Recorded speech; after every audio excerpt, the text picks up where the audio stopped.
Hi, Steve Cass here. I try and avoid overtly political vlogs because too many people polarize into their closed-minded tribal, you know, it, ideas and views, rather than calmly and reasonably discussing really important issues. Anyway, this isn't a political vlog, other than the fact that the subject matter can be made political by anybody who feels like doing that. But I see this as just showing my frustration at extremist views and how they don't win over reasonable people to your cause. In fact, they're counterproductive. So anyway, I saw an interview on the BBC a week or 10 days ago with a spokesperson for a radical feminist anti-Trump rally. Um, the activist being interviewed was saying all the usual unsubstantiated, trolling, sweeping statements and exaggerated stuff about, how awful men were, and that they're totally untrustworthy and that they're all abusers. And the interviewer stopped her and said, "So all men are abusers?"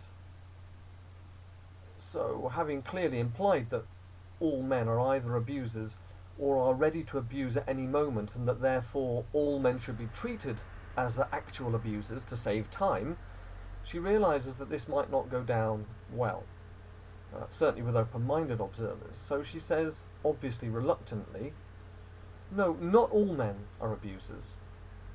But then she follows up with another sweeping, unsubstantiated statement, which is obviously a lie. She says, "But all women have been abused." All women have been abused. What? All women have been abused? That can't be right.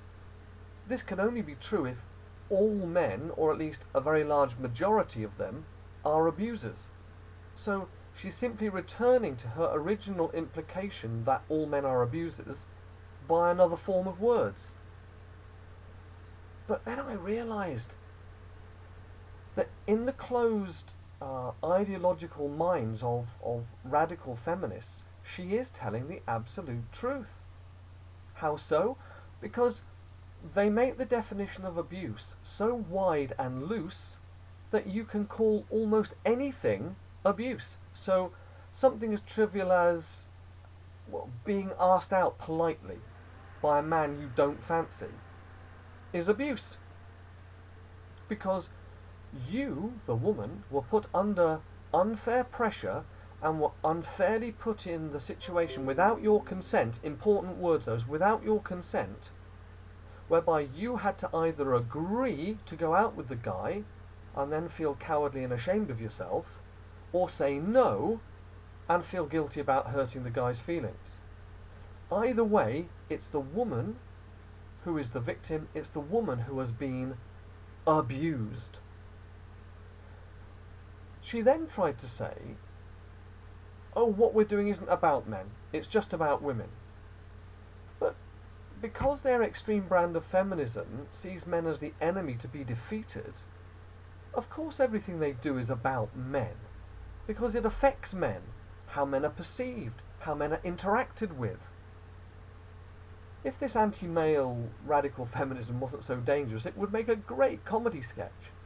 But sweeping statements that can't be substantiated because they're lies, tarring all men with the same brush, and even and sort of being totally closed-minded to any questioning or criticism, won't bring reasonable people to your point of view.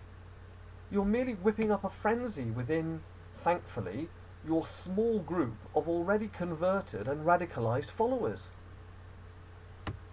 It's just so sad to see, because with no hope or purpose in their lives except extreme, closed-minded activism, people like this are missing out on so much life has to offer, and in the process doing so much harm, not just to others, but to themselves.